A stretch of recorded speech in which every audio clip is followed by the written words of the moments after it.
and welcome to this National Information Session for the Bahamas on the Creative Caribbean Project. My name is Oleinka Jacobs-Bonnick.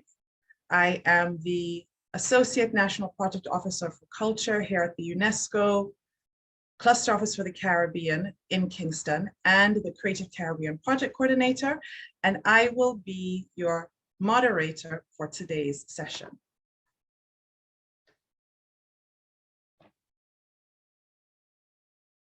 Ladies and gentlemen, Creative Caribbean is a landmark project for our region.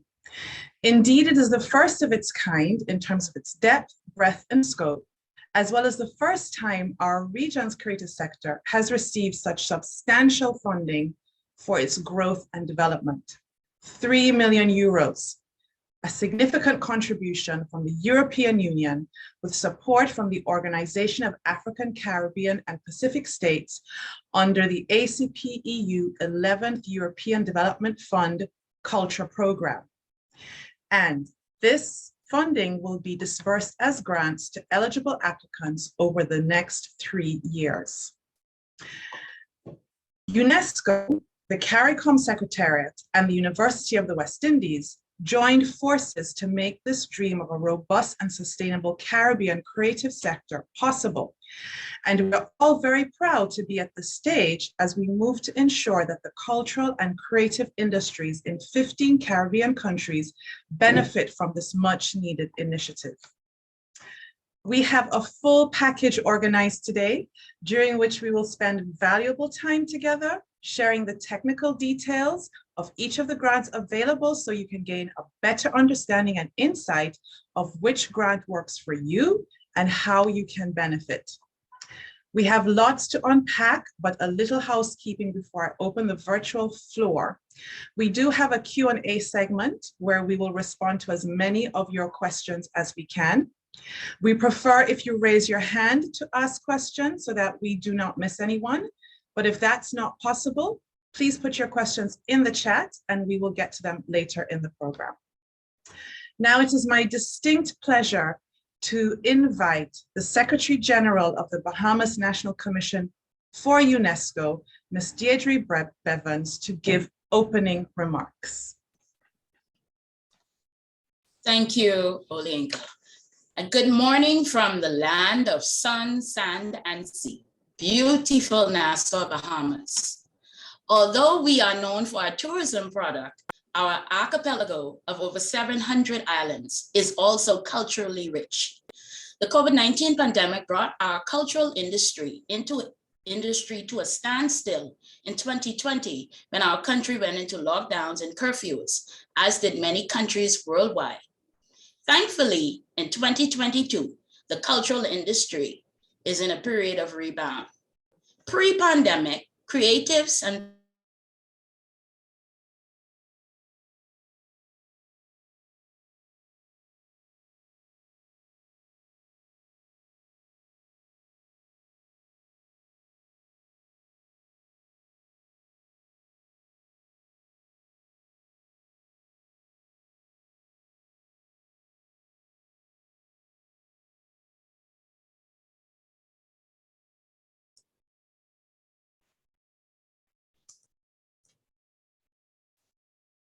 Can you hear me, Oleinka? Yes, you dropped out for a few minutes there. Okay. You dropped out at archipelago, so please continue. Okay. All right. The COVID-19 pandemic brought our cultural industry to a standstill in 2020 when our country went into lockdowns and curfews, as did many countries worldwide. Thankfully, in 2020, the cultural industry is in a period of rebound. Pre-pandemic, creatives and those involved in the cultural industry sought avenues of assistance to advance their efforts nationally. Unfortunately, few options were available to them. Cultural and creative professionals, artists, managers, practitioners, and cultural stakeholders. Good news is here. My colleagues from UNESCO, CARICOM, and the University of the West Indies present to you today the Creative Caribbean Project.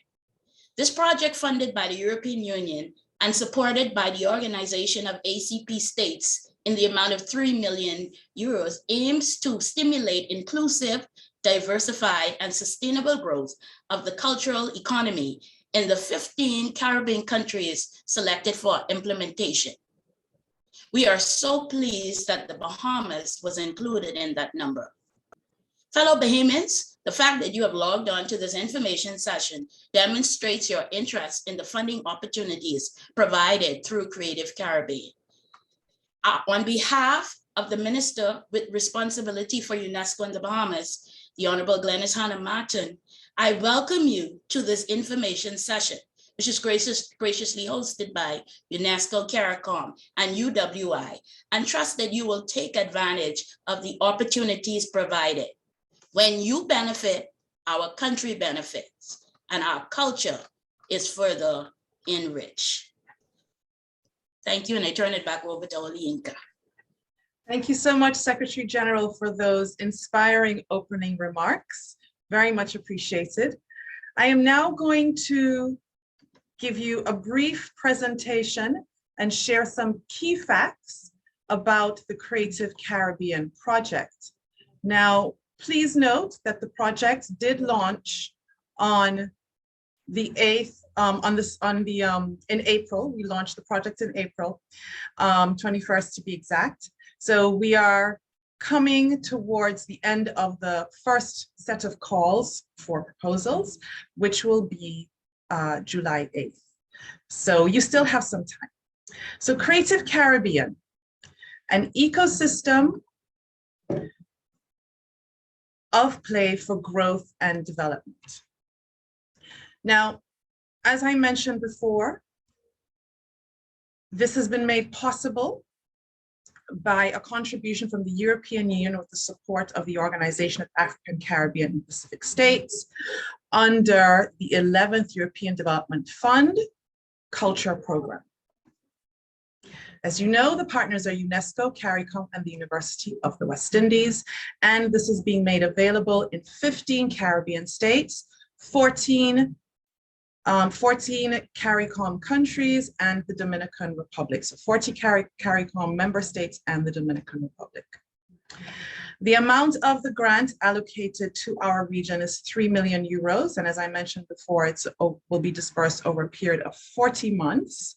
And here we share with you the split, how we're going to be utilizing these funds over the next 40 months. So as you can see, 75% will be sub-granted to individuals, organizations, and entities like yourself in the creative and cultural industry sector. These grants will be disbursed by CARICOM and the University of the West Indies. 16.2% will be subcontracted out to fund activities through consultancy that are also related to the project. As we go through, you will notice that we have balanced the project between creative and cultural industry activities and policy, because we recognize that we still need to support both of those areas within our region when it comes to advancing our sector. So this 16.2% will be subcontracted to third parties for the areas listed there: skills, knowledge, monitoring, and evaluation. These will be consultancy projects. And 8.8% management and indirect cost. So just to give you a bit of context, because it's really important to understand how far we're coming from with this. Consultations with stakeholders from the creative industries and government over the past 10 to 15 years informed the design of this project. So we have taken really just about every possible point of view into consideration when we put pen to paper for this. CARICOM member states have agreed on several strategic frameworks to guide the development of the sector. Examples of these include the Regional Development Strategy for the Cultural Industries in CARICOM, which was initially drafted in 2012 and revised in 2019. An action plan for increasing the export of entertainment services to the European market in 2013. Regional Strategic Plan for Cultural Entertainment Services in CARICOM and CARIFORM 2017. So you see our governments and CARICOM have been hard at work for our sector. And in 2015, In an intersessional meeting in the Bahamas, the heads of government affirmed the value of the creative sector to the development of the region. Now, this led to the establishment of the Creative and Cultural Industries Innovation Fund by the Caribbean Development Bank in 2018. And in 2010, a little before this, trade ministers identified cultural and entertainment services as one of the 7 priority sectors for development in our region. And this led to the Entertainment Services Strategy of 2017. And finally, our Ministers of Culture of CARICOM and the ACP, African, Caribbean, and Pacific States, lobbied the ACP and the EU in 2017 for allocations under the 11th EDF for culture, but they lobbied for this to be funded by region and not just one big pot of money that everyone had to apply to funding for. And this led to the 3 million euros for our Creative Caribbean project. Now, the overall objective is very much focused on fostering economic, human, and social development of our region by stimulating inclusive, diversified, and sustainable growth of our cultural economy. And we hope to achieve this through the granting program by the creation of jobs for women, men, and youth. As you know, in our region, women far outweigh the number of men when it comes to work in the working and entrepreneurial activity in the creative and cultural industries. That does not mean that we are not interested in supporting our men. You're very much an important part of what we are doing, and we need all of you, all hands on deck. And we want to fund as many projects as possible that support also our youth, because the creative and cultural industries, as you know, is a youth-driven sector. And globally, it employs the largest number of young people across the world. Creation, production, and distribution of cultural and creative goods and services, improved market access, very important for our region. Our region is small, and while we are supportive of interregional trade, and it's extremely important, we need to also create access outside of our region, and not only with our traditional markets, which are the US, Canada, and Europe, but other markets as well. Support of regional and national policies and measures. As you can see, it's very much balanced between policy and sustainable development. Specific objectives: strengthened and rationalized creative and cultural industry ecosystem framework. So this speaks back to all of the previous frameworks that we have developed and wanting to really consolidate that. Increased creation and production of quality global competitive goods and services at competitive prices for access to local, regional, and international markets. And again, as well as the creation of new jobs. Expanded skills, which enable participants to self-generate cash flow. We are very interested in your sustainability to fuel your growth, as well as increased access to financing through innovative mechanisms that allow co-financing and eventually will reduce our region's dependency on international financing for our sector. So yes, we are very grateful for this grant, but we want you to come out of it stronger, more sustainable, and less dependent on grant funding. So as I mentioned earlier, one of our expected outputs is going to be a consolidation of all of the other master plans and frameworks that you saw, that I listed earlier: consolidated regional master plan for implementation and sustainable development of our creative and cultural industries.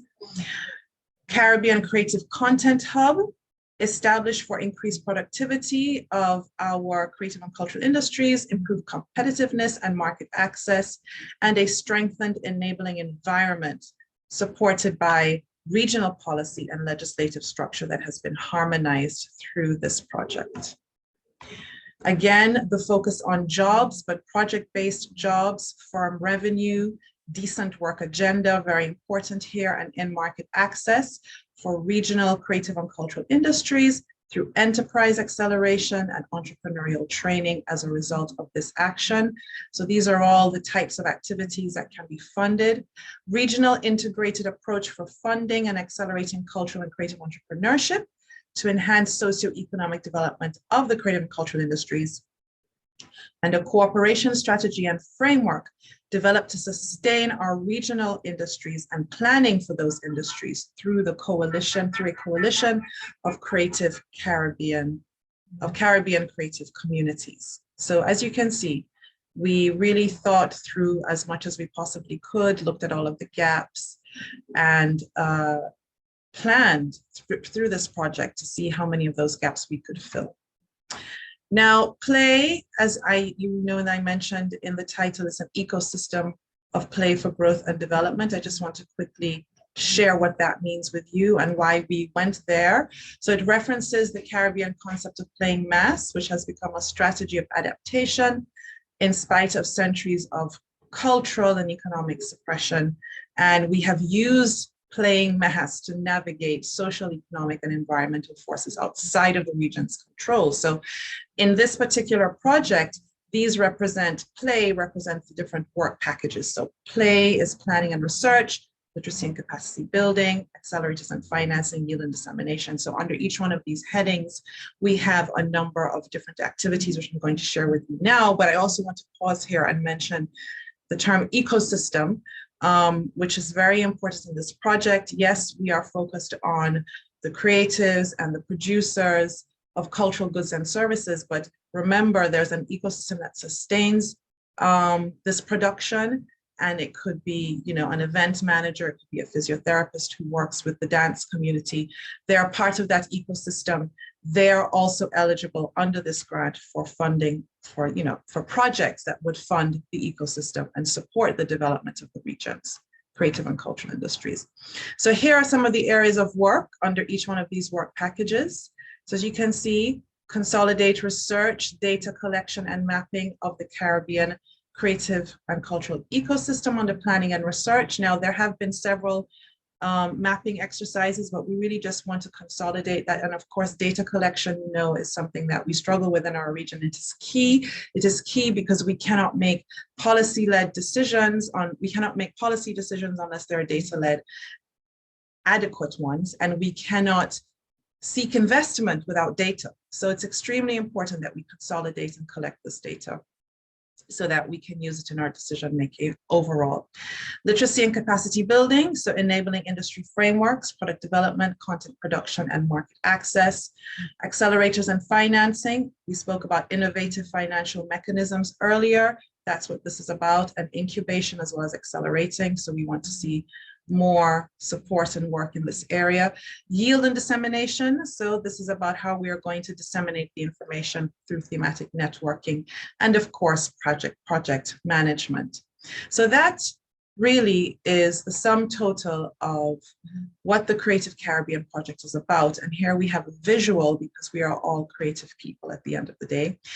And this works to really give you an idea of where we started. We put play at the center, at the core of this project, and that is the creative concept making and creative development. So subversion, liberation, defiance, hubris, chaos, and catharsis, artist development, that is really at the center. And then the concentric circles give you a better idea of how we structure the project and what are the areas of focus and interest. So I am now going to hand over to my colleagues and moving on to the next item on our agenda. Please join me in welcoming to the virtual floor Program Manager for Culture and Community Development at the CARICOM Secretariat, a Caribbean cultural advocate and an expert in international communication, Dr. Hilary Brown, and distinguished academic, senior lecturer in cultural studies at the Institute of Caribbean Studies and Reggae Studies Unit, University of the West Indies, Dr. Sonia Stanley Naya. Together, they will now share with you detailed information about industry grants and enabling environment grants. We have 2 grant schemes that are currently open. Overall, we have 3 altogether. We have the Enabling Environment Grant Scheme, we have the Industry Grant Scheme, and the Training Grant Scheme, and currently open are Enabling Environment and Industry. And my colleagues, Dr. Brown and Dr. Sonia Naya, will now share in detail about these grant schemes. Hi, thank you very much, Oleinka, but you stopped sharing the PowerPoint. Aren't the slides that we are reviewing in that same presentation? I think that's how we did it the last time. I will bring up the presentation. It's a different one. Okay. Thank you. And good morning, good afternoon, everyone. It's a pleasure to join you today on behalf of the CARICOM Secretariat. And to say how excited we are to be one of the partners in implementing this much needed project, which I think for many years artists in the region have lobbied for, and policymakers have advocated for at many levels. So what we have tried to do is to address so many of our needs in one project. And I think as a result, I know we have several grant schemes, and so many would be wondering, well, which grant scheme do I fit into? In this particular call, well, across the project, we have enabling environment grants, industry grants, and training grants. The enabling environment and the industry grants have been launched in this call, and later this year, we expect to launch the training grants. So what I will do is I will take you through some of the details of the enabling grant scheme, and hopefully to give you a little more insight into what we're looking for, what is eligible under each category, and you know, to enable you to better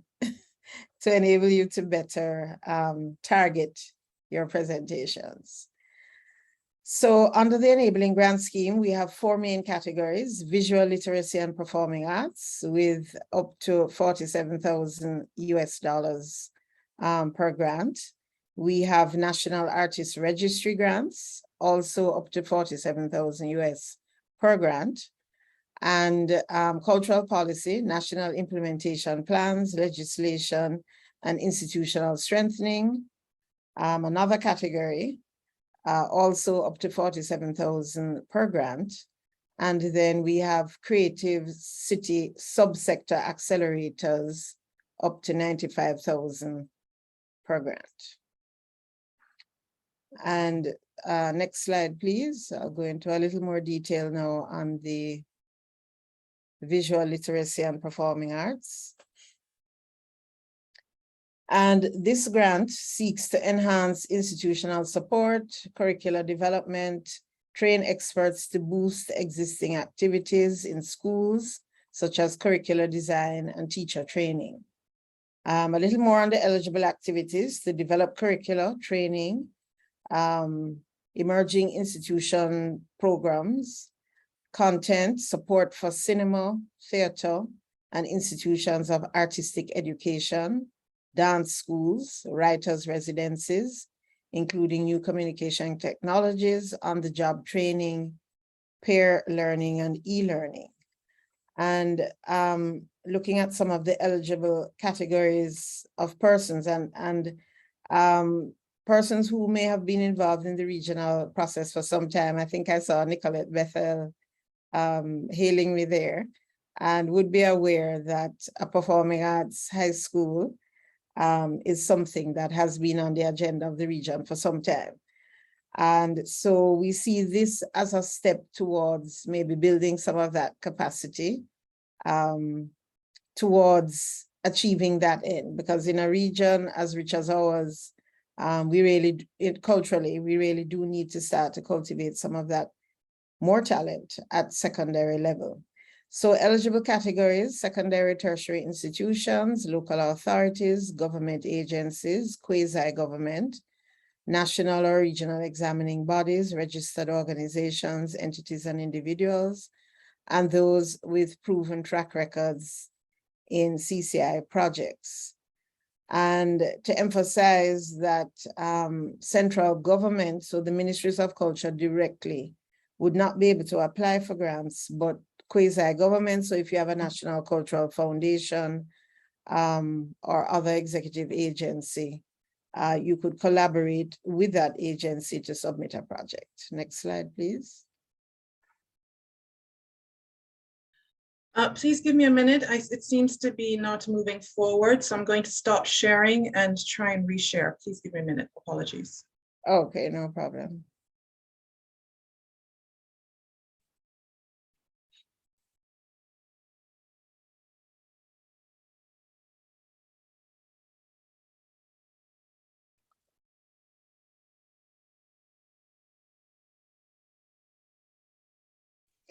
Okay, so in the interim,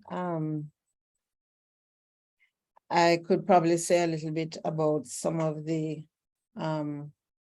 things that we're looking for in the projects, some of the main criteria that we will be evaluating project proposals on. And those include the relevance of the project, relevance to the objectives and priorities of the Creative Caribbean project, and the long-term goals that we're trying to achieve, which Olenka gave in her overview. We're looking at innovation and originality of the idea. We're looking, a lot of emphasis is also on the experience of the main applicant and maybe other partners on that project. And that's very important, you know, the track record that you bring in terms of your expertise in the area for which you're proposing a grant application. Then regional collaboration, where we don't have as much emphasis, fewer points assigned for regional collaboration, but we do want to encourage, we're a small region, small markets, and we do want to encourage creatives to work collaboratively across the region to develop industry associations that are regional. Every time that we are looking for a regional association of whether it's artists in theater, in music, in dance, in drama, it's always a struggle. And so this is one of the things that we're hoping will also come out of Creative Caribbean. Okay, there we are. Sorry. Okay, thanks, Olenka. So I think we did visual and performing arts. I think this version now shows that we will be giving between 5 to 20 awards. So next slide, please. I think I completed this one already. Oh, thank goodness. Oh, not changing. Okay. So the National Artist Registry Awards, up to 47,000 US each, 6 to 8 awards to be distributed. The grant objective is to design culturally relevant national registries of artists, cultural and creative professionals and industries in order to support the framework for a regional creative industry. Our eligible activities to develop national registries, mobile applications, software programming, interdisciplinary texts, and websites.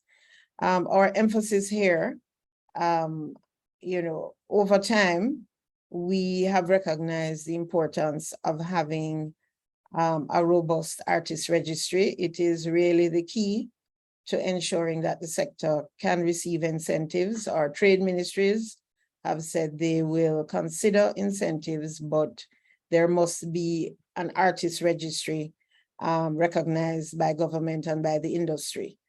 And in our trade agreements as well, with under the Economic Partnership Agreement and others that CARICOM has tried to negotiate over the years, always there was the issue of having a registry that has artists who are recognized. So our eligible entities and categories, agencies, departments, again, quasi-government, local authority, digital specialists, legal professionals, and institutions. Okay, next slide, please.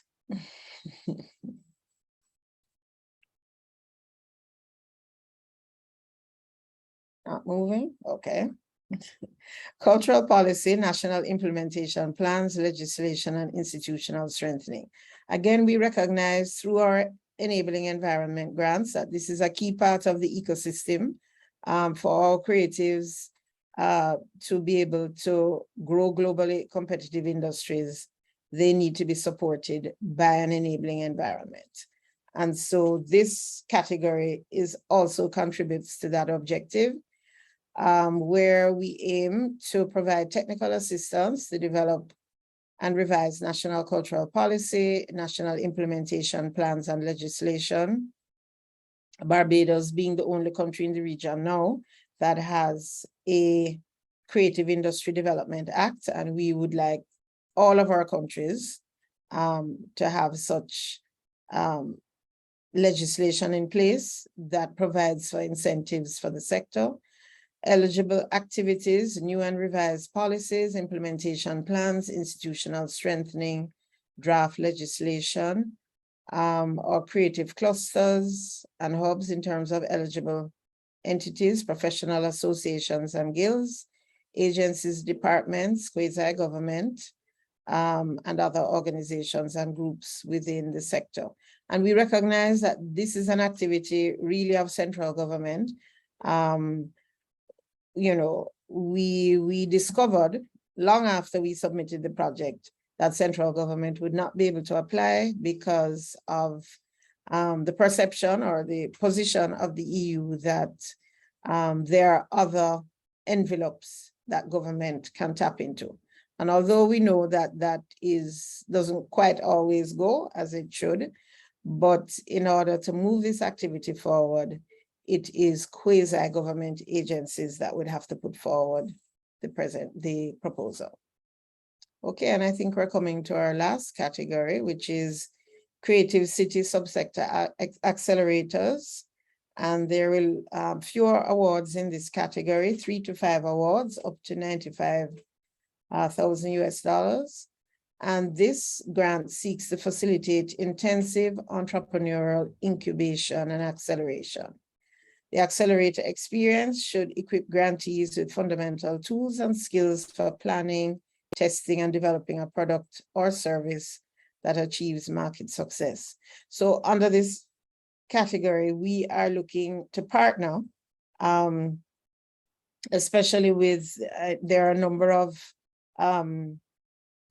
of groups, entrepreneurs in the region that focus on building the capacity within their sector, whether it's a visual arts grouping, a group of musicians. And so what we would like to do is to partner with these groups, certainly in film. I know that we have like Caribbean Tales. There are a number of groups that focus on building capacity within their subsector. So the eligible activities are activation of new skills, networks or market access, institutional strengthening through the purchase of equipment and materials, further development of technological platforms, enhanced marketing or in-country training of additional persons by accelerator participants. So our eligible entities are professional arts organizations, guilds, communities, cultural associations, nonprofit organizations, festivals in music, film, animation, and gaming, and the visual arts. And actually in all of those areas, there are festivals in the region that do have like a training or capacity building component and are really interested in supporting new and emerging talent. So it is those kinds of organizations primarily that would perhaps apply for these grants to stage activities to build capacity within the visual arts, music, film, animation, and so on. So I think I will, at this point, hand back over to Olayinka to bring in our next speaker. Thank you. Thank you so much, Dr. Brown, and apologies, colleagues, for that technical hitch. Can never get away from it, can we, when we're doing our online programs? It is now my pleasure to introduce Dr. Sonia Stanley-Naya, who will take us through the industry grant scheme. Thank you very much, Olayinka. Good morning to my Bahamas family, the creative community. I have very close friends in the Bahamas, so I'm really pleased to be a part of this session.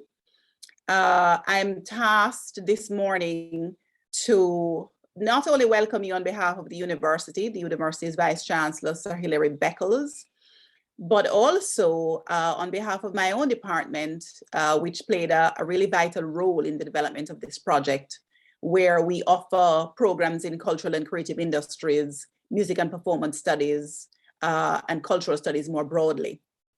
So I bring you greetings from the UWI and to say how happy we are to have been involved in this project, the development of which is going to redound to the entire region, and more importantly, to the cultural and creative industries community.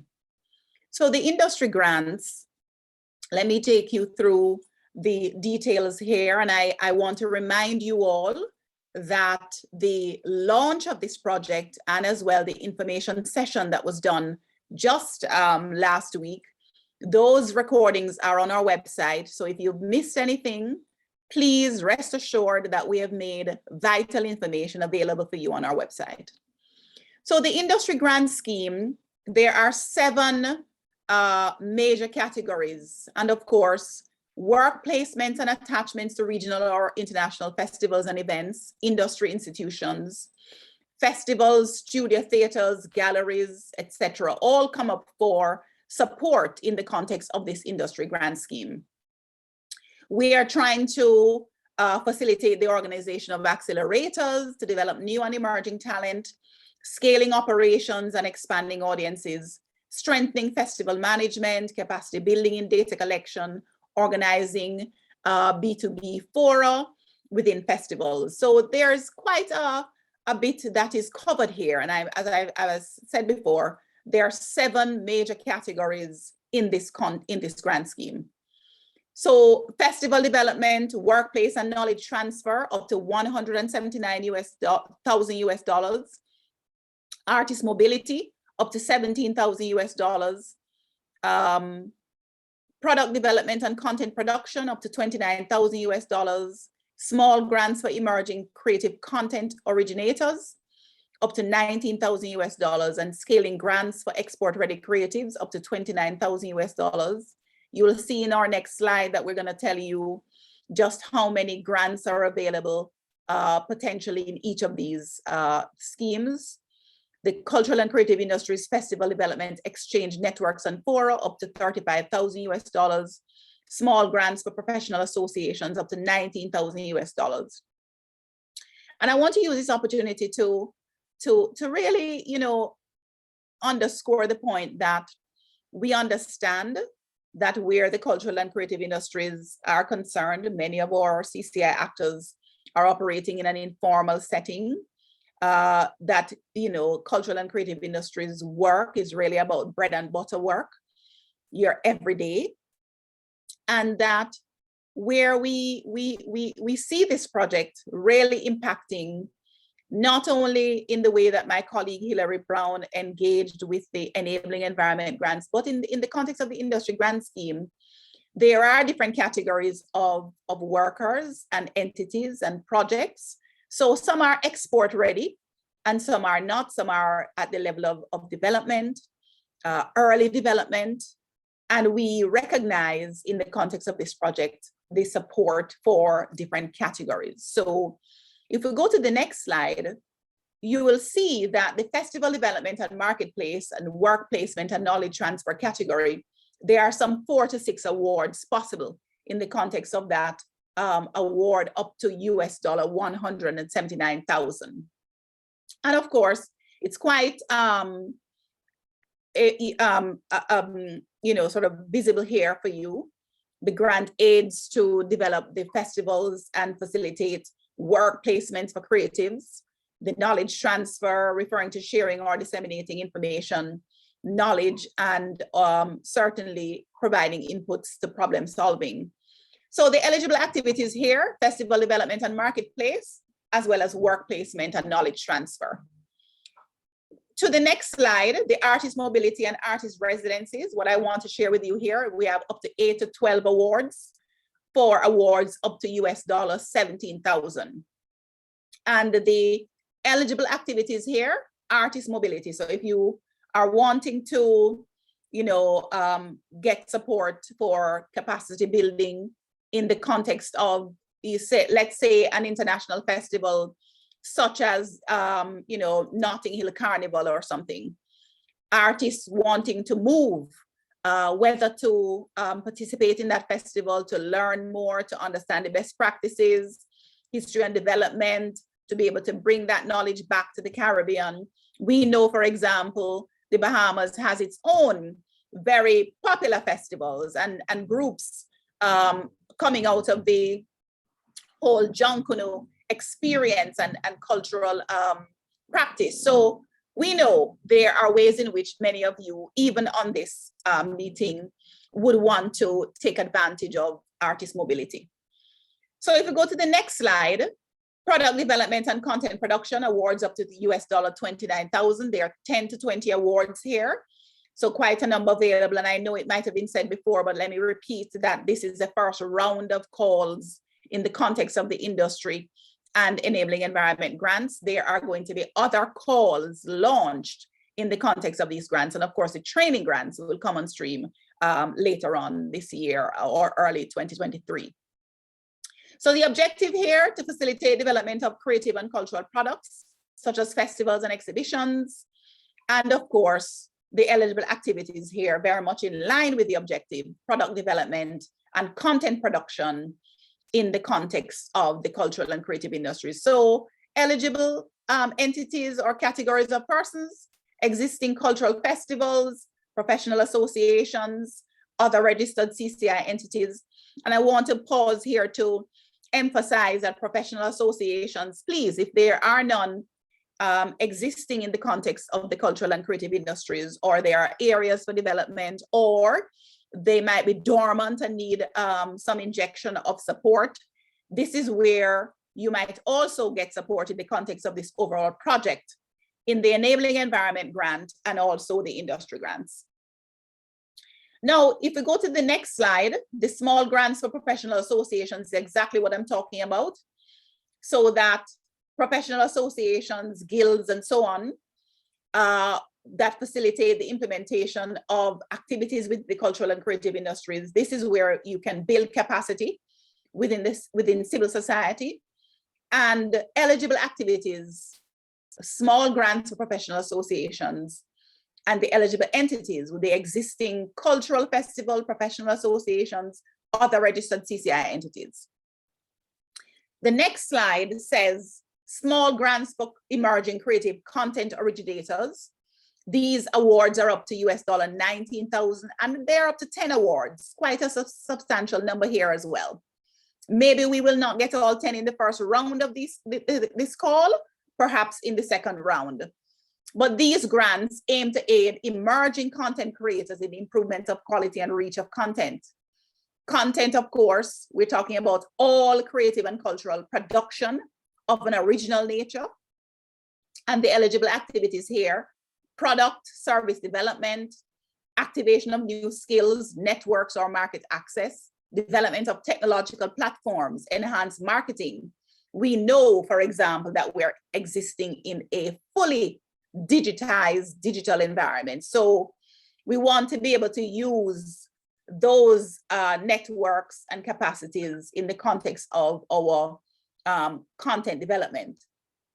And certainly our markets, one of the emphases of this grant is that you are going to be able to increase jobs, and not only increase jobs, but increase market access. Those are key points to note in the context of this overall grant scheme.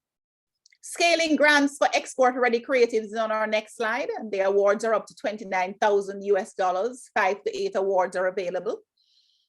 This grant aims to aid establish and export-ready cultural and creative industries entities in growing their businesses in both the regional and overseas markets.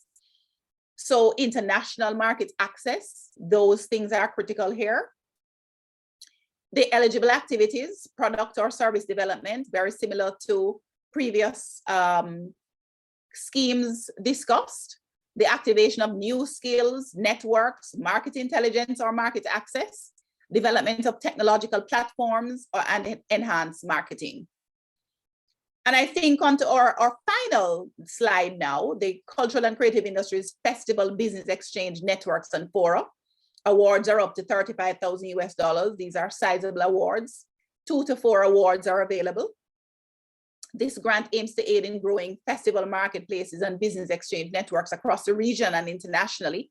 You'll notice here that there is quite an emphasis on not just entities operating within the region or projects coming through these applications that emphasize the region, but international market access is critical. So the eligible activities here, regional festivals, development of content, or business or support tools. And the eligible entities here, secondary or tertiary institutions, government ministries, in association with partners, because government ministries are not necessarily eligible in and of themselves. Certainly the departments and agencies being eligible, especially in partnership with civil society.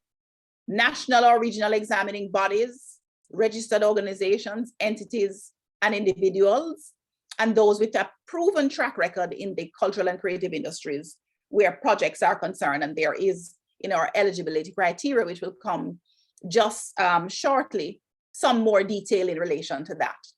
So thank you very much. I hope I provided you with some clarity in relation to the industry grants, and that if there's anything that has not been explained in total, certainly you can ask questions. We are here to take your questions, and to remind you also that the launch and the information session where we detailed much of this, they are both, those recordings are available on our website as well. Thank you very much. Thank you so much, Dr. Stanley Naya. That was indeed very detailed. Now we're going to have a look at some of the frequently asked questions. Here at the UNESCO office in Kingston, we are a small team of 4 people project managing this project, and in collaboration with our partners at the University of the West Indies and CARICOM. Since we launched the project on the 21st of April, we have had quite substantial amount of questions relating directly to the grant. On our website, we do have a request for clarification tab where you can go and have a look at some of the questions that have already been answered. And we also have a frequently asked question. So the request for clarification responds specifically to the actual grant categories that you have just been shared with us now. The frequently asked questions are a little more general. But what we decided to do, we decided to go through the requests for clarifications and pull out the top 15. And we are going to share those with you now under the guise of frequently asked questions. But please rest assured that these questions have already been answered, and they are also on the webpage under the request for clarification tab. Now, as I mentioned earlier, we're a small team here at the UNESCO cluster office. There's myself, there is also our program specialist for culture, Yuri Peshkov, there is our communication specialist, Nadine Newsom, and our project assistant, Christina Williams. And Christina will now share with us more about the eligibility criteria, the evaluation criteria, as well as these frequently asked questions that I just spoke to you about. Over to you, Christina.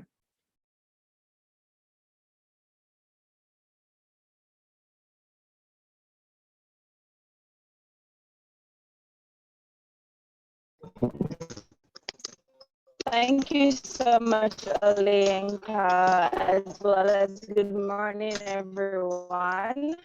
Christina, there's a bit of a lag. In advance. Christina, there's a my video off. I'm having some technical difficulties. Yes, we can hear that. Turn it on, it may exacerbate the issue. So Christina, apologies for that. Christina, so we'll move right into our frequently asked questions. Christina, slide, can you hear me? Can you hear me, Christina? You're having a bit of a lag. So there's a lag. Yes, so you're going very slowly. Yes. Are you hearing me? We're hearing you, but with a bit of lag. You seem to be breaking up quite a lot. Yes, I'm here. I'm asking for next. Hello, are you? Yes, let me try again. How about now? Next slide, please. This is better. Yes. Okay, all right, thank you so much. Okay, next slide, please. Right, we're on the next slide. Go ahead. Thank you. Thank you. So for our first question, we have, do I have to be registered? And quite a number of persons would have asked us this question, and the answer is yes, you have to be registered, whether as an organization, as a sole trader, as a self-employed person. And of course, you'd be registered with the relevant authority in your country. So in Jamaica, it's the Companies Office of Jamaica, and I'm sure there's a different one for those in Bahamas. What is the registration number? No. The registration number is the number that you'd have received from the relevant regulatory body in your country. So some persons would have reached out and asked us, can I get the registration number from you? We do not provide such a number. That number would be the number you'd have already received from your registration authority in your country. Can individuals apply? Yes. Once they are registered, whether as a sole trader or as a self-employed professional, they can apply for the grant as an individual. Can state agencies apply for the grants available? Quasi-government agencies are eligible to apply for grants. However, central government agencies or central government itself cannot apply. So let me repeat that again. Central government cannot apply for any of these grants on the Creative Caribbean. However, quasi-government agencies can apply, such as national foundations, etc. Can NGOs apply for grants available? Yes. NGOs, just like individuals, just like companies, can apply for the grants. However, they must meet the eligibility criteria. Could you go back, please? Thank you, Olienga. They must meet the eligibility criteria, and they must make, well, whatever grant they're applying for must match their project proposal. So just to reiterate that, individuals registered can apply, self-employed or sole traders. Companies can apply once they're registered, as well as NGOs can also apply. So non-profit and for-profit can apply. However, as you may see, the common thread coming out here is that you must be registered in some kind of capacity, individual or as an organization. However, if you find yourself not being registered, you are always able to apply with another organization that fits this particular criteria. However, this particular organization must be the lead applicant. So in a sense, you have a project, a bright idea, and to apply for this grant, and you're not registered, the lead applicant, once they are registered, then you're able to apply with them being the lead applicant. Next slide.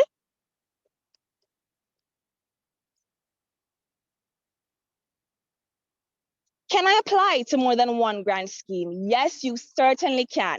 A registered organization, entity, or individual can submit a maximum of 2 enabling environment grant applications under different schemes and 2 industry grant applications under different schemes.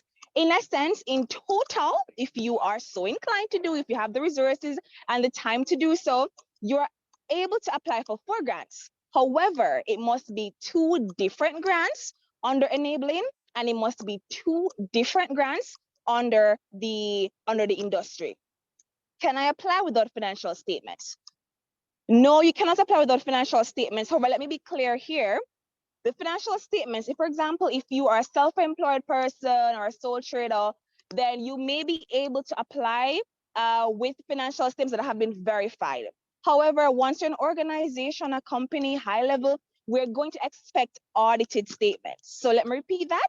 If you're an organization and we consider you to be an established organization, we're going to require audited documents from you because you're a high level established organization. However, as an individual or a sole trader with limited resources, we are very aware that audited statements require some kind of financial investment because you'd have to pay someone to audit your documents for you. We are willing to consider verified documents from an independent organization, for example, a bank. However, we will not accept that level of, I would say, that level of verification if you are an established organization. If I do not have all the requirements, am I disqualified from applying? As I said earlier, no, you're not disqualified from applying. You are able to collaborate with another organization that fits the full eligibility criteria and have them lead, or rather apply as the lead applicant. What is the deadline for submission of applications? The deadline is Friday, July 8th, 2022 at 11:59 p.m. This is Friday, July 8th. Now, some of you may have seen that the initial deadline was June 16th. That deadline was extended for all persons who wish to apply to July 8th at 11:59 p.m. Eastern Time. Can applications be submitted in French and Spanish? Unfortunately, no.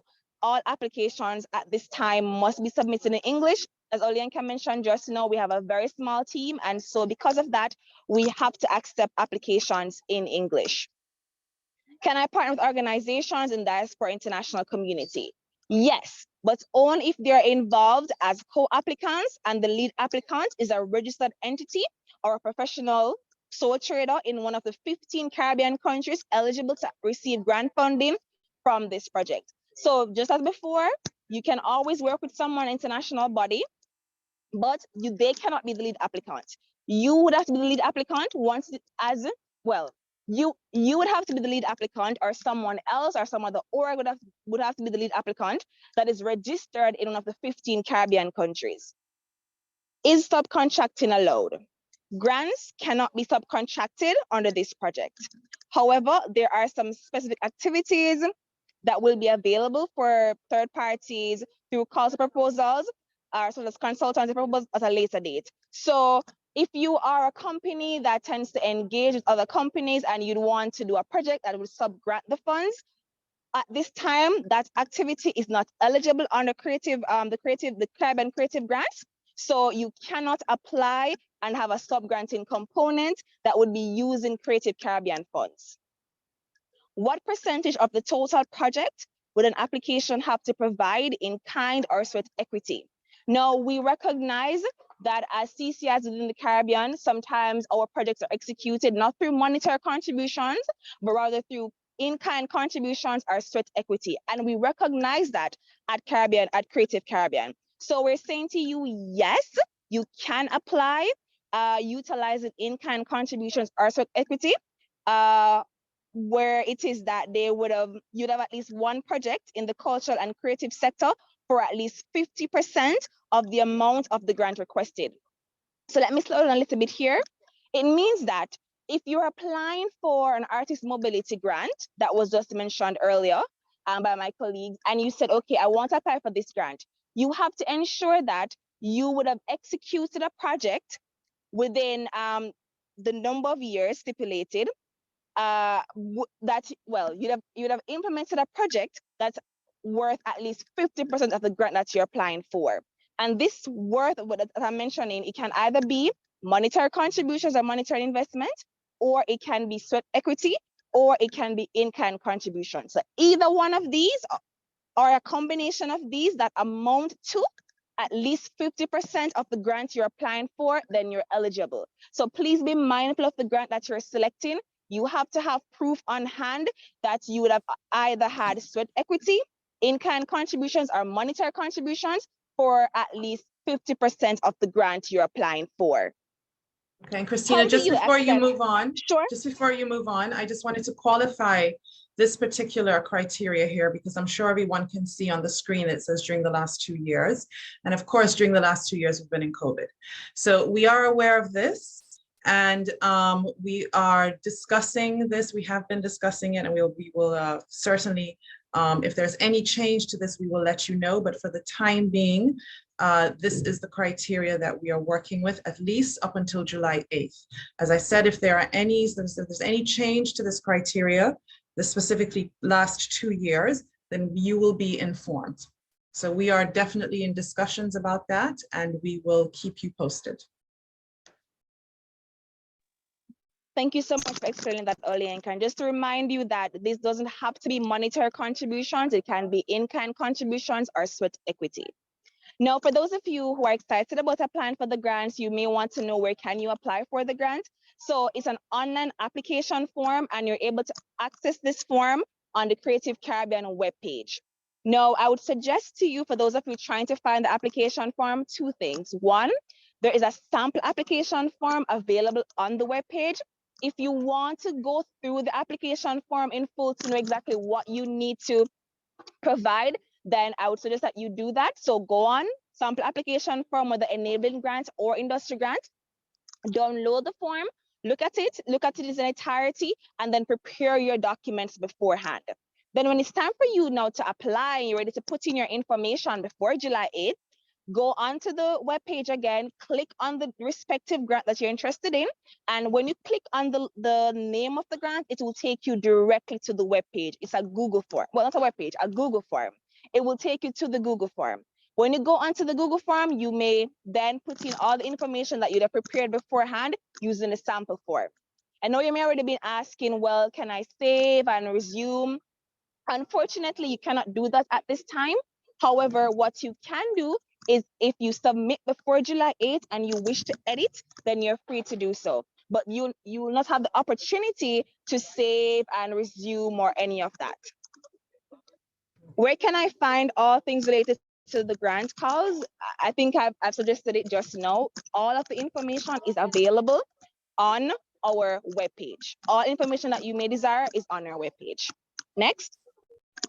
Okay, just before I go to the next slide, just to add to that, there is a how to apply video on the webpage as well. So in addition to the blank application form that you can download as a sample, there's a how to apply video, and it goes through step by step each question as well as answers. So we give examples of answers that you can put in the application form. So you can download the sample and you can also watch the how to apply video.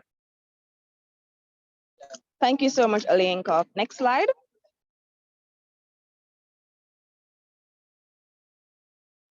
So we're now on eligibility and evaluation.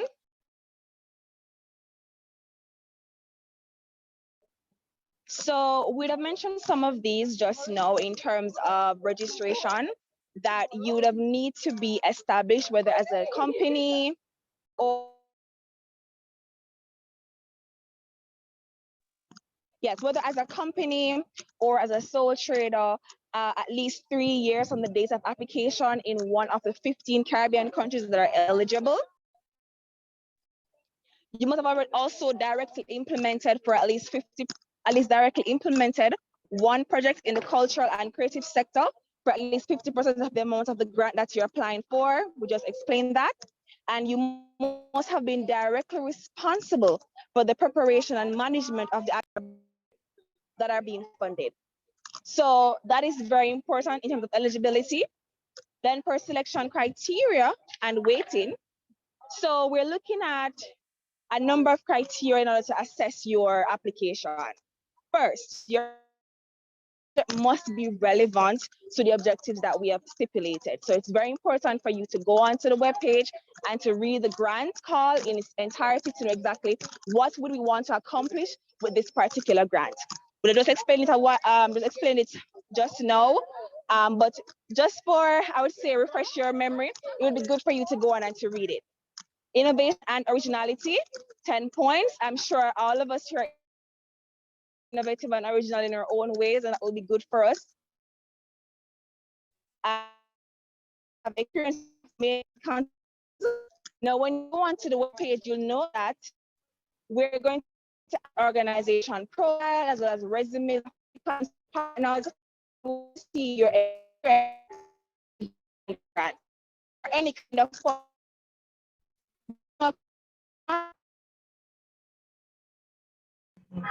You're chipping out, Christina, and breaking up.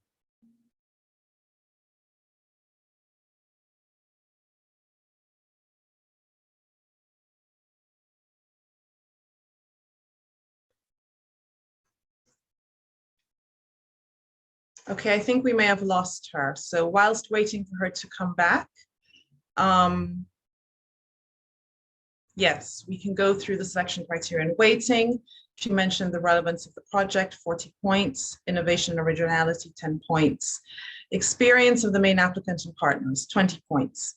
It's very important to list your experience. There are many of you who have been working in the sector for 15, 20, 30 years, and that matters. So please list that. Even if you weren't registered when you were doing that, you know, this is really of no importance. We're speaking about your experience. It's very important there.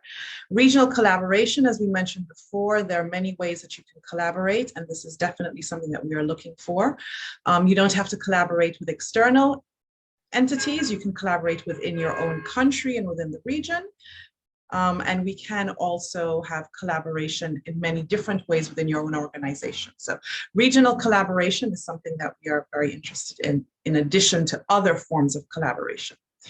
Commercial viability and sustainability, 10 points. I spoke to sustainability earlier, really important that you tell us how you're going to benefit or continue to benefit from this project beyond the lifetime of the grant. We don't want you to be in a situation where you're plugging a few gaps and then when the money runs out, you're right back at square one. So sustainability is key. And of course, budget, 10 points. And there are 3 evaluation stages: the eligibility assessment, shortlisting and due diligence, project evaluation, 4 stages, and contracting. So eligibility and assessment, that is done by the project team in terms of, we do a technical check to make sure that you have answered all the questions and that you have submitted all the documents. We are not involved in the shortlisting at all. It is then handed over to an independent panel, grant panel, and they will be the ones who will shortlist. They are all going to be industry experts, and it will be rotated per grant. So the different grant schemes will have different industry experts sitting on this panel and who will do the shortlisting and due diligence. Same for the project evaluation. You're back. Okay, great. Go ahead. Yes, I just finished with the evaluation stages. Please go ahead. Sure, thank you. So we're at project evaluation and contracting. Did you do that part of it? I didn't describe contracting. Go ahead. Okay, thank you. So for contracting, this is really where a lot of us will be excited about. This is where the funds will be disbursed. However, there will be requirements throughout the period of contracting. So let's say, for example, we give you the first tranche of funds, then there may be monitoring evaluation requirements that we will have for you to get the next stage of funds. So please have that in mind when you consider contracting. Next stage, well, next slide. Timelines. So this is very important as we apply for us to be mindful of where we're at and where we're going. So the call for proposals were open from April 21, and then we'd have request for clarification would have opened from April 25th. Now we'd have done 2 sets of clarifications, one on May 14th and one on May 28th. We'd have had a regional information session on June 16th. And so based on that, we are going to be sending out a number of other answers to unique questions. So I would suggest to you that when you go onto our webpage, to also read that as well, because a number of questions have been answered there that will really help you as you prepare for your application. Deadline, as mentioned before, July 8th, 11:59 p.m. Now, after that, submissions have been sent in and applications are closed. 8 to 10 weeks after submission of application closes, you will get your results. Now, let me be mindful of this.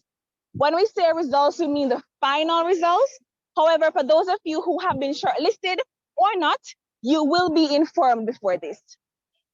So at this time, I am sure the team will take any questions that you may have, but I just want to reiterate a number of things that I just said. Registration is a must for everyone, organization or an individual. You must show proof. You must show proof of having implemented a project for at least 50% of the grant that you're requesting. And you must have directly been the one in charge of implementation of this particular grant. Financial statements are a must. They must either be verified as a self-employed person or audited as an organization. That's also mandatory that we're requiring of you. And once again, if you're not eligible on any of these or just one of these, doesn't mean you can't apply. It just means you need to partner with an eligible organization. We wish you the best in your applications. And that's our contact information. That's our website or project email. For emergency matters, you may reach out to me, but most queries will be handled through our project email. Thank you. Thank you so much, Christina. Much appreciated. That brings us to the end of our presentation, colleagues. And now we are ready to take your questions. I see that there are 2 questions in the Q&A box. As I mentioned earlier, we are very happy for you to raise your hand. So if you have a question at this time, please raise your hand and I will start out with the 2 questions in the queue. I will start it with 1 question in the Q&A box, and then I will go to a raised hand question and so on and so forth. So let's start with this first question. We may have already answered it. Are the number of awards showcased specific to the Bahamas or for the entire program? And that is from Lashante Sampson. The number of awards showcased are for the entire program. There is nothing specific to any one country in this program. This program is being delivered in 15 Caribbean countries. Today, we are hosting a national level information session at the request of the Secretary General for the Bahamas National Commission for Unesco, so that the creatives in the Bahamas are sure to access this information. We've had several opportunities for the information to be shared online and virtually and also on our website. But if you missed it, as some of us do, we are offering these national information sessions. So although we are speaking to you today specifically, the program is in its entirety and everything that is being offered is a regional program for 15 Caribbean countries. I hope that answers your question. Now let's go to the first raised hand question, please. Who has raised their hand? 2 participants have raised hands. Tennille Burrows. Tennille Burrows. Please go ahead, Tennille. Welcome. Hi, how are you? Thank Hello. you. I also put the question in the chat box. I'm just trying to go back to it. I guess, was this presentation related to the cultural policy, national implementation plans, legislation, institutional strengthening category as well? Yes. Okay. Is co-financing mandatory for the project? No. And you did say that it can be in kind and sweat equity in terms of the 50% quota, right? Correct. Yes. And last question, can financing for previous projects have been in kind or sweat equity? Yes, they can. But on that note, we must say that if you are involved in if you're currently involved in a project that's being funded by the EU, you cannot use that towards this actual program. Okay, thank you. Okay, you're welcome. So that covers the second question. Oh, no, it doesn't. Sorry. So now we're going to go to the second question in the question and answer box from Raquel Turnquest. Will the Family and Consumer Science Education Unit Curriculum Division within the Bahamas Department of Education be able to apply for a grant to assist with supporting student participation in entrepreneurship training for skills taught in magnet programs, for example, cosmetology, culinary arts, clothing, construction, and craft, hospitality, and tourism studies? The answer is no. Once you are part of central government, you are not eligible to apply. However, if there are associations that are related to these areas of work that you cover, I would recommend that you partner with these associations and that they apply and you work together with them to be able to access the funding. But as a part of central government, you are not eligible to apply at this time. Could we please take another raised hand question? Indira Green.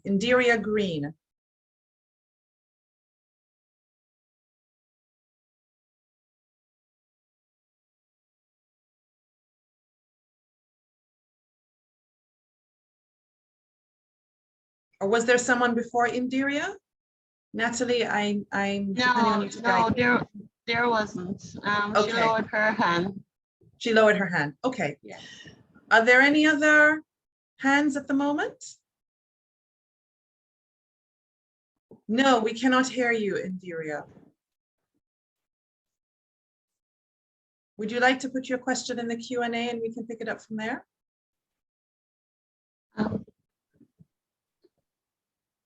Neil Boros is back with another question.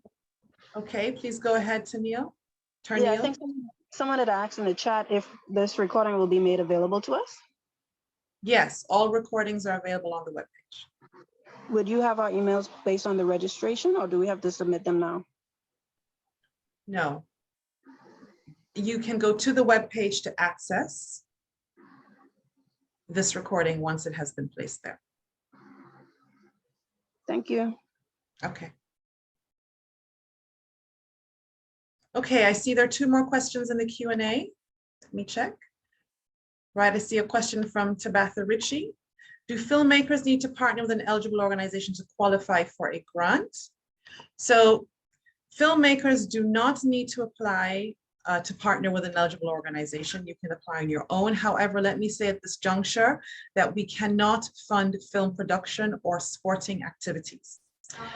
There is another ACP EU fund that focuses entirely on funding for grants, grants for filmmaking. I understand from Christina, who did some research on this, that it is no longer open. It's not currently open for grant making at this time. But under this grant, we cannot fund production. We can fund all other types of activities around filmmaking, and we cannot fund sporting activities. However, if you decide to host a festival, say a film festival, for example, and you are showcasing films about sports, and the objective of that festival would be to encourage more sporting in a particular area of sports, that's something we can fund. We can fund the festival, but not the sporting activity. Okay, do we have any other raised hands? Not at the moment. Not at the moment. Okay, I'm going to go back into the Q&A. Anastasia Palacios, I really apologize if I have mispronounced your beautiful name. What is the website again, please? The website, I will bring it up for you and put it on the screen.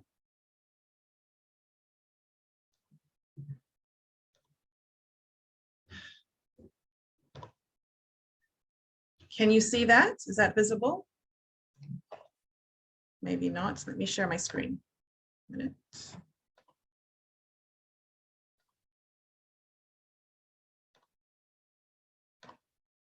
Right, there you go. I'll leave it up for 30 seconds so that you can take a screenshot of it, and then we'll go to the next question. I'll leave it there actually while we're going into the Q&A. Right, Brenda Bethel, can musicians or drummers apply? Yes, please do. Another question for Anastasia Palacios. Are television shows considered film production as well? I mean, I am not certain about that. Hillary, would you like to weigh in on that question?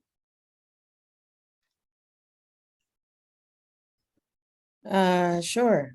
So is the question whether television production would qualify for support as opposed to film production? Is that the question? Possibly. Maybe Anastasia, if you can clarify, because it just says, are television shows considered film production as well?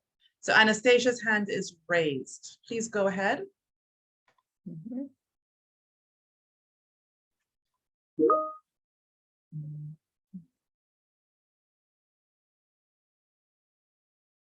Natalie, do you see Anastasia's hand?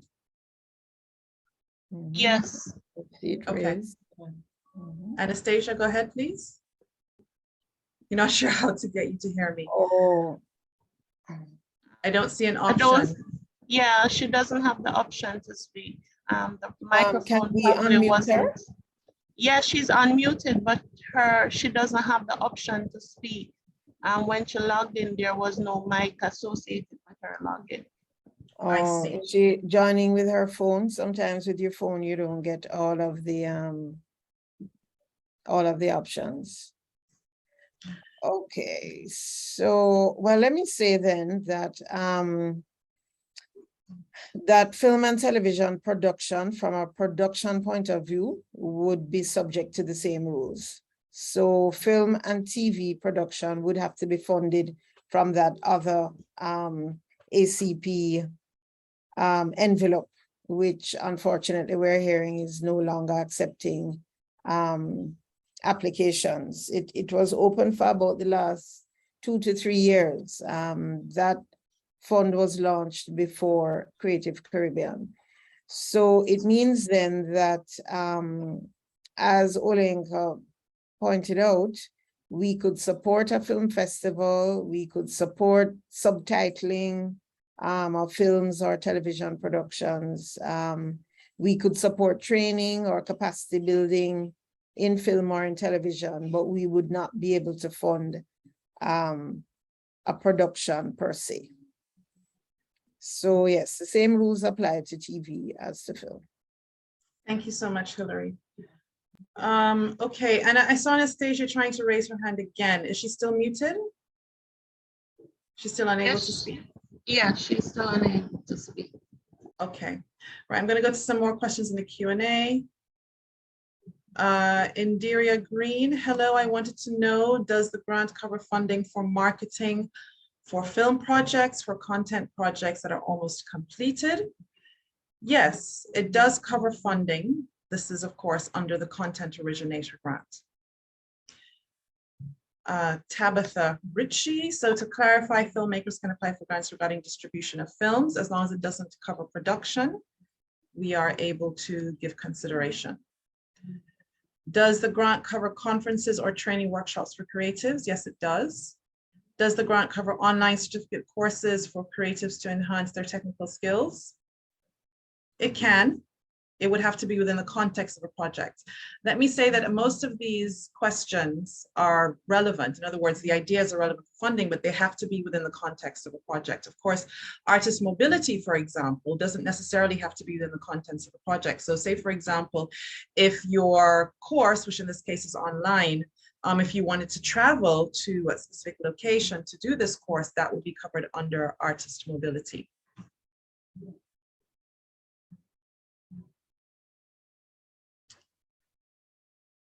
So from Brenda Bethel, what if one wants to further studies in the relevant areas? Again, within the context of a project, that could be considered, certainly. There are television projects like documentaries. There are television projects like documentaries and documentary series in Deria Green. Yes, if you're asking about that, again, within the context of a project. So for example, the person who asked about let me go back up. The person who asked about online courses, again, in Deria Green, it could also be conceived within the context of a television project, for example. So I'm just trying to make it more relevant for you here. Is there an ETA when the grant specified for film will be available? We are not participating in that activity. In other words, we are not responsible for that. So if you'd like to find out more, this is from Ruckus Man. If you'd like to find out more about grants for film, we would encourage you to visit the ACP website and check out the ACP film project, film grant fund, and that they will be able to give you some more information there. But we are not actually participating in that, so we're not in a position to really speak on that. Unless, Christina, do you have any additional information that you can share in terms of if it will be open again soon? Did you see any of that information when you're doing some research, or is it just that it's no longer available at this time?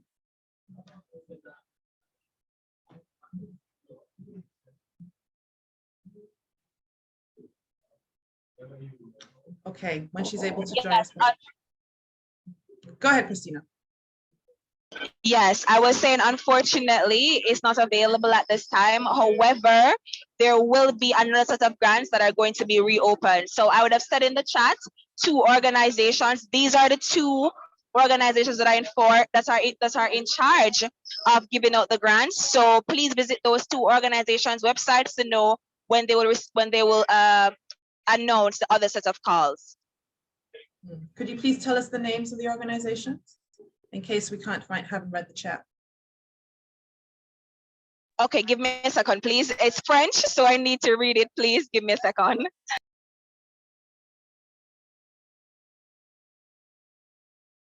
While we're waiting on Christina to come back, question from Denzel Lightborn. Hello, I'm a visual artist and would like to know if solo group art exhibitions will be accepted for a grant. Yes, within the context of a project. Now I keep saying within the context of a project because that's very important. It's a project-based activity and we're funding project-based activities. And from Indira Green, once again, does the grant cover market expansion or marketing for digital mobile services? You'd need to be a little bit more specific there. Are you speaking about phone when you say digital mobile services? So you need to be a little bit more specific there, Indira, for us to be able to answer that question. Okay, so the organizations are the World Cinema Fund, that is the World Cinema Fund, as well as the Organisation de la International, Organisation International de la Francophonie. So please, that's the World Cinema Fund or Organisation International de la Francophonie. It's in the chat. I'll repeat it once more in the chat for you all. Thank you so much, Christina. So World Cinema Fund and the International Organization of French-speaking countries, otherwise known as Organisation Internationale de la Francophonie. And they're the ones dispersing those grants. So please log into their websites and search to see when the grant calls and rounds will be made of it next available. Okay, do we have any more questions, raised hands questions? I've been through all of the Q&As. No raised hand at the moment. Okay. I see something here from Dion Benjamin. Now, Dion, was that in the chat? Yes. Would any of the grants fund projects that create physical 3D art objects? Absolutely. So again, within the context of a project. And I see one last question here from, oh, I see 2 more questions here in the Q&A. Brenda Bethnal. What online majors will be funded that are relevant to the project? I am unable to answer that question. You will have to propose majors that you think can be funded within the context of the project. So that's really up to you to make that decision. Would a nonprofit organism, I guess organization, be able to benefit if they have been, and this is from Indira Green, Indira, okay, legally formed in the last year? No, you need to have been formed within the last 3 years. Yes, within the last 3 years, and this includes sole trader, limited liability, nonprofit, association registration. All legal registration needs to have happened within the last 3 years from the date of your application. So if you are not within the 3-year time frame this year, you will be and you may be within the 3-year time frame next year, then you can apply next year. But it has to be 3 years from the date of application. Okay.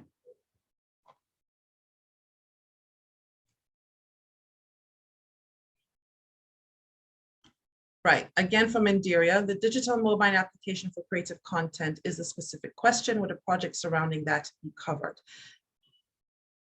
As long as you are describing this within a project context, then we will look at the project as a whole, or the selection committee will look at the project as a whole and make a determination based on the outcomes, objectives, and alignment of that project. When you ask for financial statements, does it mean within the last 3 years as well? Yes, if you have them. Yes, within the last 3 years. That was from Indira Green. Brenda Bethel. What are we already answered that question from Brenda? Can private school and primary high schools apply? Yes, because you are non-governmental organizations. So within the context of a project, of course. And I would like to say on that note that we do not have many performing arts schools or art and design schools in our region. And we would certainly like to encourage the development of this. So within the context of a project, yes. Okay, I'm looking in the chat to see if there are any other questions. Are there any other hands raised? Yes, Inca, there is Mildred Wilson. Okay, let's go to Mildred. Good afternoon. Please go ahead, Mildred. You can unmute. Yes, go ahead. We're not hearing you if you're speaking. Hi, you answered my question already. Thanks. That was about the private schools. Okay, thank you so much.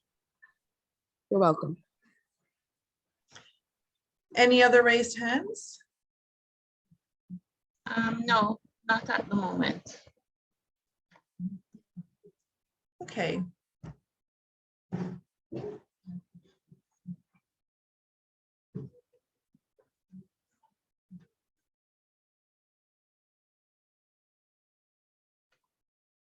I'm so sorry.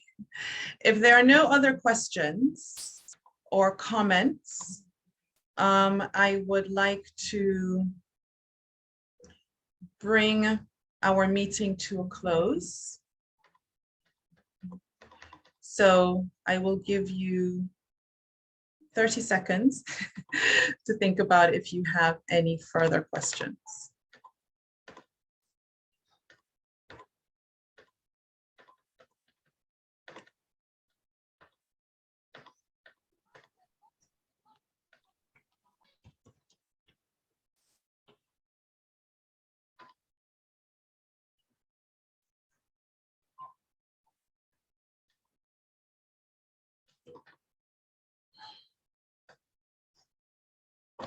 Okay, so we have no further questions or comments at this time, and I would like to invite,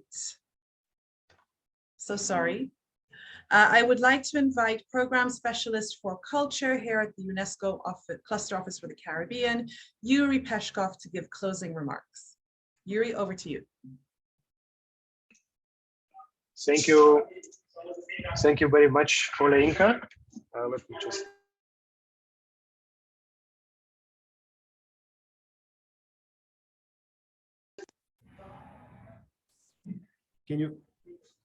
Can you hear me? Yes, go ahead. We can hear you. Can you hear me now? Yeah. Yes, we can hear you. Please go ahead. Alex, I guess you can hear me. We can hear you, Yuri. Go ahead. Okay, perfect. All right. So thank you so much. This is our actually first session that we're conducting for under requests of the national commissions for UNESCO, and I'm happy that we have so many participants on this information session. And thank you very much to the Secretary General of the National Commission for UNESCO of the Bahamas for bringing our attention and also organizing this information session. So on behalf of the project consortium that is represented by UNESCO, CARICOM Secretariat, the University of the West Indies, let me reiterate our gratitude to the European Union and the Organization of the African, Caribbean, and Pacific States under the ACP EU11's EDF cultural program for their generous support, financial contribution of 3 million euros to the implementation of the project Creative Caribbean, an ecosystem of play for growth and development. So I also, on behalf of consortium, thank you, the cultural and creative practitioners who were able to join us here today, and those who participated in our previous sessions, perhaps. So with this, I can also give thanks to my colleagues who represented the Creative Caribbean project here and communicated the valuable information and also answered your burning questions. So we are expecting applications, good applications from the Bahamas, and please refer again to our website. There is also a tutorial video, actually, tutorial how to apply that will guide you through the process. So again, thank you for your participation, and we are expecting good submissions from the Bahamas. Thank you so much.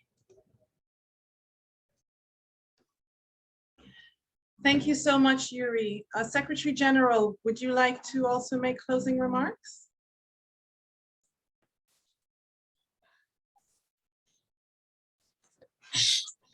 Thank you to all of the panelists for providing this most valuable information to our creative and cultural industry practitioners in the Bahamas.